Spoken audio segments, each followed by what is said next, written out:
Hello மக்களே, அதிகாலையிலேயே ஸ்டாலின் அதிரடி. விக்கிரவாண்டியில் பாஜக தோற்கணும், உரிமையோடு கேட்கிறேன். வீடியோ.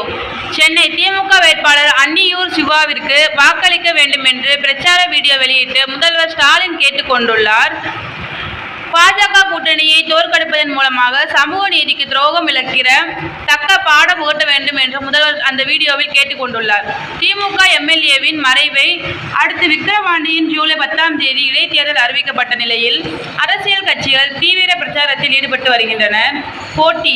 இந்த இடைத்தேர்தலில் திமுக, பாமக, நாம் தமிழர் உள்ளிட்ட கட்சிகள் போட்டியில் இறங்கியுள்ளன. திமுக சார்பில் அன்னியூர் சிவாவும், பாமக சார்பில் அக்கட்சி நிர்வாகியான அன்புமணியும், நாம் தமிழர் சார்பில் அபிநயா பொன்னிவளவன் என்ற பெண் வேட்பாளரும் விக்கிரவாண்டி இடைத்தேர்தல் களத்தில் உள்ளனர். ஒவ்வொரு கட்சியினரும் பிரச்சாரத்தில் தீவிரமாக உள்ளனர். திமுக அமைச்சர்களும், எம்எல்ஏக்களும் மற்றும் நிர்வாகிகள் தீவிர பிரச்சாரத்தில் ஈடுபட்டு வருகின்றனர். இந்நிலையில் விக்கிரவாண்டி இடைத்தேர்தலில் திமுக வேட்பாளர் அன்னியூர் சிவாவுக்கு ஆதரவு கேட்டு திமுக தலைவர் மு.க.ஸ்டாலின் வீடியோ வாயிலாக பிரச்சாரம் செய்துள்ளார்.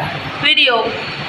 இந்த வீடியோவில் முதல்வர் ஸ்டாலின் பேசியதாவது: வரும் ஜூலை 10ஆம் நாள் நடைபெறவுள்ள விக்கிரவாண்டி இடைத்தேர்தலில் ஆற்றல் மிக்க அன்னியூர் சிவா என்கிற சிவசண்முகத்துக்கு உங்கள் உள்ளம் கவர்ந்த உதயசூரியன் சின்னத்தில் வாக்களித்து வெற்றி பெற செய்ய வேண்டும் என்று அன்போடு கேட்டுக்கொள்கிறேன். இந்தியா கூட்டணியின் வேட்பாளராக போட்டியிடும் அன்னியூர் என்கிற சிவசண்முகத்தை உங்களுக்கு தனியாக அறிமுகம் செய்ய வேண்டியதில்லை.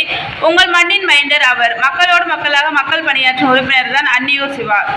பிரச்சாரம். 1986 முதல் அன்னியூர் சிவாவை நான் பார்த்துட்டு இருக்கேன். தடமாறாத நிறமாறாத கலைஞரின் உடற்பிறப்புகளில் அவரும் ஒருவர். தலைவர் கலைஞர் பாணியில் சொல்ல வேண்டுமானால், தன்னால் கழகத்துக்கு என்ன லாபம் என்பதை மட்டுமே சிந்திக்கிற இரத்த நாளங்களில் ஒருத்தர். அவரை வெற்றி பெற செய்ய வேண்டும் என்று முதல்வர் ஸ்டாலின் கேட்டுக் கொண்டுள்ளார். மேலும் திமுக கொண்டு வந்துள்ள சாதனை திட்டங்களை பட்டியலிட்ட முதல்வர் விழுப்புரத்தில் கொண்டு வரப்போகும் திட்டங்களையும் அந்த பிரச்சார வீடியோவில் விரிவாக எடுத்துரைத்துள்ளார். முதல்வரின் இந்த பிரச்சார வீடியோவை திமுகவினர் ஷேர் செய்து வருகிறார்கள். தேங்க்யூ.